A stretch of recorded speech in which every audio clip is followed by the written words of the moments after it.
राज्यात स्मार्ट वीज मीटरच्या अंमलबजावणीमुळे सर्वसामान्य नागरिक, शेतकरी आणि व्यापाऱ्यांवर आर्थिक भार वाढत असल्याचा आरोप करत महाराष्ट्र नवनिर्माण सेनेचे ठाणे जिल्हा अध्यक्ष अविनाश जाधव यांनी सरकार आणि वीज कंपन्यांवर जोरदार टीका केली. अनेक ग्राहकांना पूर्वीपेक्षा दुप्पट वीज बिल येत असल्याचा दावा त्यांनी केला.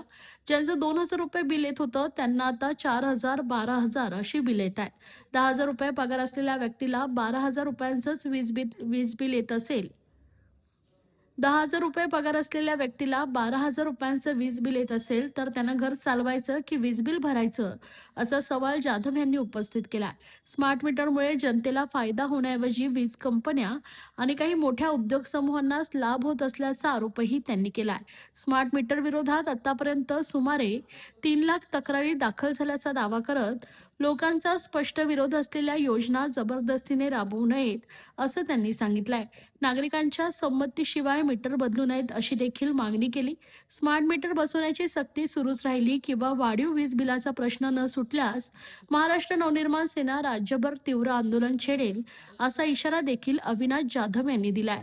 तसेच लाडकी बहीण योजनेतून मदत देऊन वीज बिलाच्या माध्यमातून नागरिकांकडून अधिक पैसे वसूल केले जात असल्याचा आरोपही त्यांनी केलाय.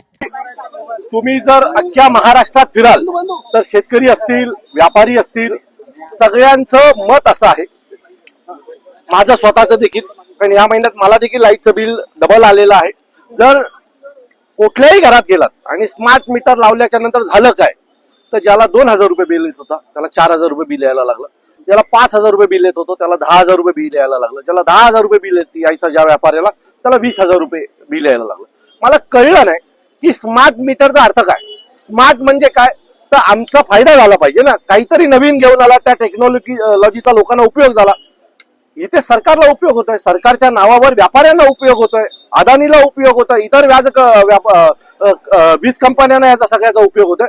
परंतु महाराष्ट्रातल्या जनतेला याचं नुकसान होतंय. ज्या माणसाला पगार 10,000 रुपये त्याला लाईटचं बिल या महिन्यात 10,000 रुपये आलेलं आहे. तर मला असं वाटतं की स्मार्ट मीटरला ज्यावेळेला आम्ही विरोध करत होतो, यासाठीच करत होतो की एक दिवस हा स्मार्ट मीटर हा लोकांना त्रास देणारा होणार आहे. मला असं वाटतं की या स्मार्ट मीटरमुळे जवळजवळ 3 लाख लोकांनी या सगळ्याच्या विरोधात कंप्लेंट केल्यात आणि ते मुख्यमंत्र्यांनी अधिवेशनात देखील सांगितलं. जर 3 लाख लोक एखाद्या गोष्टीला तक्रार करत असतील तर काहीतरी चुकीचं घडतंय. मागच्या 15 दिवसापासून रस्त्याने जाताना अनेक लोक आम्हाला सांगत होते, अहो त्या स्मार्ट मीटरचं काहीतरी करा. सो आम्ही आज स्मार्ट मीटर या विरोधात आंदोलन करायला इथे आलेलो आहोत. जर तुम्ही लोकांचं बिल बघाल, आता हे जे कोणी आलेत आमच्या इथे, त्याला 12,000 रुपये बिल आले, 2,500 रुपये बिल यायचं, आज डायरेक्ट 12,000 रुपये बिल आले. चाळीतल्या माणसाला जर 12,000 रुपये घराचं बिल येणार असेल, त्यांनी जगायचं कसं, बाकी खायचं काय, लाईट की वीज. तो या सगळ्याचा विरोध करायला आज आम्ही इथे आलेलो आहे. जर हे सगळं बंद झालं नाही तर महाराष्ट्र नवनिर्माण सेना अजून तीव्र आंदोलन करेल. शेवटी हा डायरेक्ट लोकांचा प्रश्न आहे. ज्यांना 10,000 रुपये बिल आहे, ज्यांना 10,000 रुपये पगार आहे, त्यांना जाऊन विचारा की ते घरी जेवणार आहेत, मुलांची फी भरणार आहेत की लाईटचं बिल भरणार आहेत. की लाईटचं बिल भरण्यासाठी याच्या पुढे लोकांनी काम करायचं आहे की ओव्हर टाइम करायचं याच्या पुढे जाऊन, की लाईटचं बिल आम्हाला भरावं लागेल. बरं, तुम्ही तिथे थांबता का नाही? 1 महिन्याचं लाईटचं बिल भरलं नाही तर डायरेक्ट जाऊन घरामध्ये लाईट कट करताय. ही कुठली माणुसकी आली? ही कुठली माणुसकी आली?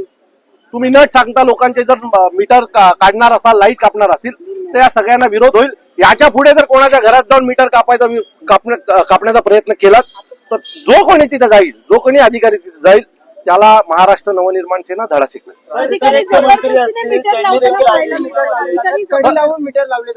खरं तर नियम असा सांगतो की ज्याला लावायचं आहे त्यांनी लावावं ना.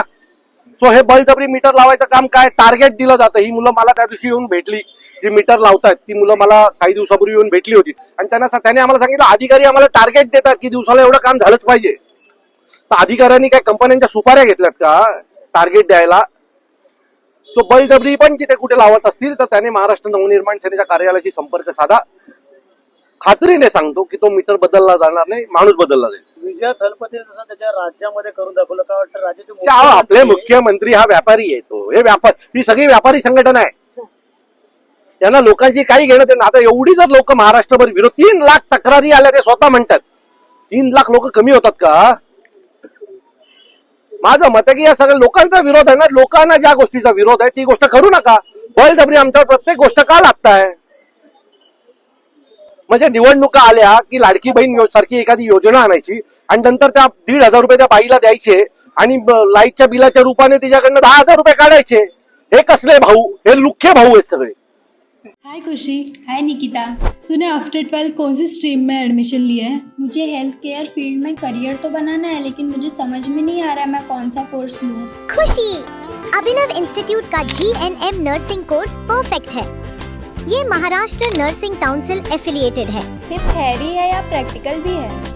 यहाँ 70% प्रैक्टिकल और 30% थ्योरी है, मतलब रियल हॉस्पिटल लर्निंग. हम दोनों को प्लेसमेंट भी मिलेगा ना? बिल्कुल 100% job placement support, experience faculties और डेडिकेटेड प्लेसमेंट टीम. क्या हम उसके बाद गवर्नमेंट जॉब के लिए अप्लाई कर सकते हैं? Of course. और इंडिया और अब्रॉड दोनों जगह ह्यूज डिमांड है एक्सपर्ट्स की. Wow, sounds like a plan. हाँ, अब फ्यूचर सेफ लग रहा है। Admissions open, limited seats, free career counselling के लिए अभी अप्लाई करो at Abhinav Institute.